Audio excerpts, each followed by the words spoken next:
Hey everybody. Life's busy and I've gotten a little bit behind again, and I'm going to do the best I can to get us caught up. We're going to do the April 11th daily Bible reading. We'll be starting out in Joshua chapter 11 verse 1. And it came to pass, when Jabin, king of Hazor, heard these things, that he sent to Jobab, king of Madon, to the king of Shimron, to the king of Akshaph, and to the kings who were from the north, in the mountains, in the plain south of Chinneroth, in the lowland, and in the heights of Dor on the west, to the Canaanites in the east and in the west, the Amorite, the Hittite, the Perizzite, the Jebusite in the mountains, and the Hivite below Hermon in the land of Mizpah. So they went out, they and all their armies with them, as many people as the sand that is on the seashore in multitude, with very many horses and chariots. And when all these kings had met together, they came and camped together at the waters of Merom to fight against Israel. But the Lord said to Joshua, "Do not be afraid because of them, for tomorrow about this time I will deliver all of them slain before Israel. You shall hamstring their horses and burn their chariots with fire."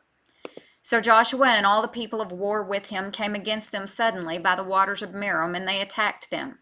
And the Lord delivered them into the hand of Israel, who defeated them and chased them to greater Sidon, to the brook Misrephoth, and to the valley of Mizpah eastward. They attacked them until they left none of them remaining. So Joshua did to them as the Lord had told him.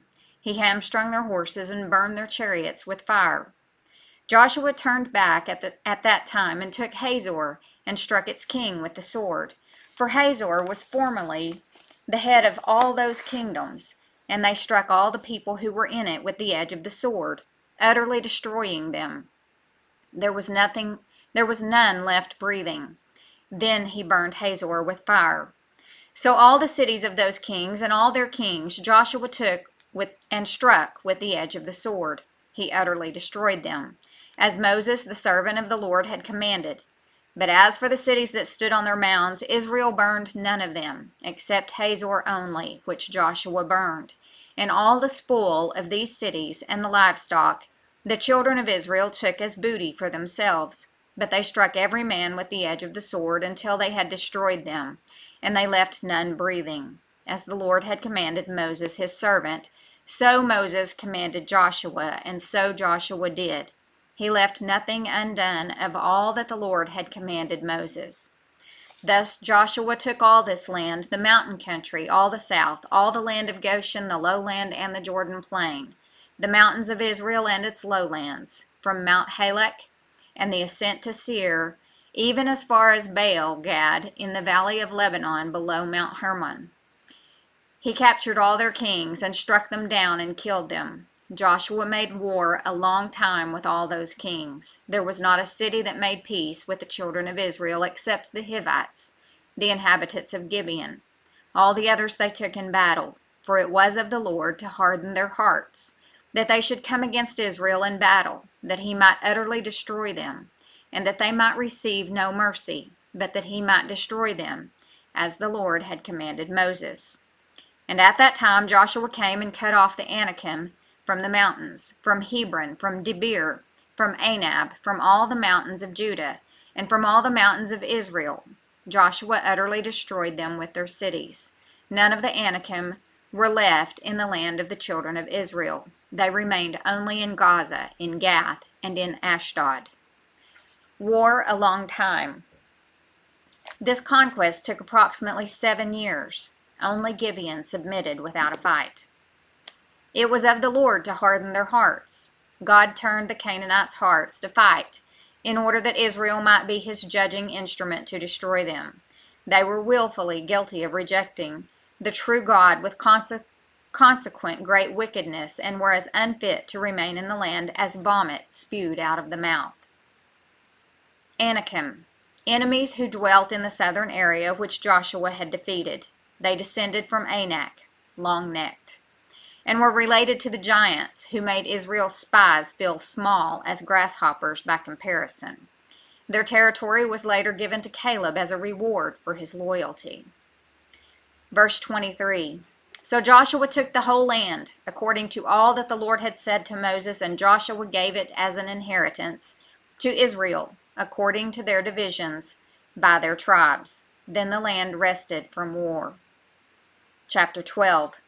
These are the kings of the land whom the children of Israel defeated, and whose land they possessed on the other side of the Jordan toward the rising of the sun, from the river Arnon to Mount Hermon, and all the eastern Jordan plain. One king was Sihon, king of the Amorites, who dwelt in Heshbon, and ruled half of Gilead from Aroer, which is on the bank of the river Arnon, from the middle of that river even as far as the river Jabbok, which is the border of the Ammonites, and the eastern Jordan plain from the sea of Chinneroth as far as the sea of the Arabah, the salt sea, the road to Beth Jeshemoth, and southward below the slopes of Pisgah. The other king was Og, king of Bashan, and his territory, who was of the remnant of the giants, who dwelt at Ashtaroth and at Edrei, and reigned over Mount Hermon, over Salcah, over all Bashan, as far as the border of the Geshurites and the Maacathites, and over half of Gilead to the border of Sihon, king of Heshbon. These Moses, the servant of the Lord, and the children of Israel had conquered, and Moses, the servant of the Lord, had given it as a possession to the Reubenites, the Gadites, and half the tribe of Manasseh. And these are the kings of the country which Joshua and the children of Israel conquered on this side of the Jordan, on the west, from Baal Gad in the valley of Lebanon as far as Mount Halak, and the ascent to Seir, which Joshua gave to the tribes of Israel as a possession according to their divisions, in the mountain country, in the lowlands, in the Jordan plain, in the slopes, in the wilderness, and in the south, the Hittites, the Amorites, the Canaanites, the Perizzites, the Hivites, and the Jebusites, the king of Jericho, one, the king of Ai, which is beside Bethel, one, the king of Jerusalem, one, the king of Hebron, one, the king of Jarmuth, one, the king of Lachish, one, the king of Eglon, one, the king of Gezer, one, the king of Debir, one, the king of Gedir, one, the king of Hormah, one, the king of Arad, one, the king of Libnah, one, the king of Adullam, one, the king of Makkedah, one, the king of Bethel, one, the king of Tappuah, one, the king of Hepher, one, the king of Aphek, one, the king of Lasharon, one, the king of Madon, one, the king of Hazor, one, the king of Shimron Meron, one, the king of Akshaph, one, the king of Taanach, one, the king of Megiddo, one, the king of Kadesh, one, the king of Jokneam in Carmel, one, the king of Dor in the heights of Dor, one, the king of the people of Gilgal, one, the king of Tirzah, one, all the kings, 31. Psalm 44, beginning in verse 4. You are my king, O God. Command victories for Jacob. Through you we will push down our enemies. Through your name we will trample those who rise up against us. For I will not trust in my bow, nor shall my sword save me. But you have saved us from our enemies, and have put to shame those who hated us. In God we boast all day long, and praise your name forever. But you have cast us off, and put us to shame, and you do not go out with our armies. You make us turn back from the enemy, and those who hate us have taken spoil for themselves. You have given us up like sheep intended for food, and have scattered us among the nations. You sell your people for next to nothing, and are not enriched by selling them. You make us a reproach to our neighbors, a scorn and a derision to those all around us. You make us a byword among the nations, a shaking of the head among the peoples. My dishonor is continually before me, and the shame of my face has covered me. Because of the voice of him who reproaches and reviles, because of the enemy and the avenger, all this has come upon us. But we have not forgotten you, nor have we dealt falsely with your covenant. Our heart has not turned back, nor have our steps departed from your way. But you have severely broken us in the place of jackals, and covered us with the shadow of death. Proverbs 14, beginning in verse 1. The wise woman builds her house, but the foolish puts it down with her hands. He who walks in his uprightness fears the Lord, but he who is perverse in his ways despises him. Luke 10, beginning in verse 25. And behold, a certain lawyer stood up and tested him, saying, Teacher, what shall I do to inherit eternal life? He said to him, What is written in the law? What is your reading of it? So he answered and said, You shall love the Lord your God with all your heart, with all your soul, with all your strength, and with all your mind, and your neighbor as yourself. And he said to him, You have answered rightly. Do this, and you will live. But he, wanting to justify himself, said to Jesus, And who is my neighbor? Then Jesus answered and said, A certain man went down from Jerusalem to Jericho, and fell among thieves, who stripped him of his clothing, wounded him, and departed, leaving him half dead. Now by chance a certain priest came down that road, and when he saw him, he passed by on the other side. Likewise a Levite, when he arrived at the place, came and looked, and passed by on the other side. But a certain Samaritan, as he journeyed, came where he was, and when he saw him, he had compassion. So he went to him and bandaged his wounds, pouring on oil and wine. And he set him on his own animal, brought him to an inn, and took care of him. On the next day, when he departed, he took out 2 denarii, gave them to the innkeeper, and said to him, Take care of him, and whatever more you spend, when I come again, I will repay you.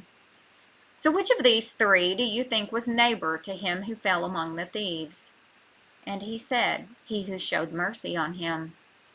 Then Jesus said to him, Go and do likewise. Now it happened, as they went, that he entered a certain village, and a certain woman named Martha welcomed him into her house. And she had a sister called Mary, who also sat at Jesus' feet and heard his word. But Martha was distracted with much serving, and she approached him and said, Lord, do you not care that my sister has left me to serve alone? Therefore tell her to help me. And Jesus answered and said to her, Martha, Martha, you are worried and troubled about many things, but one thing is needed, and Mary has chosen that good part, which will not be taken away from her. One thing, good part. Jesus was not speaking of the number of dishes to be served. The one thing necessary was exemplified by Mary.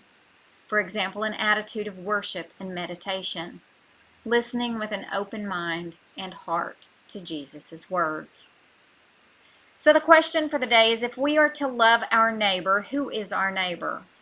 The lawyer who asked Jesus what he must do to inherit eternal life in Luke 10:25 knew the commandments well enough. But when he asked Jesus, who is my neighbor, we are told that he was wanting to justify himself.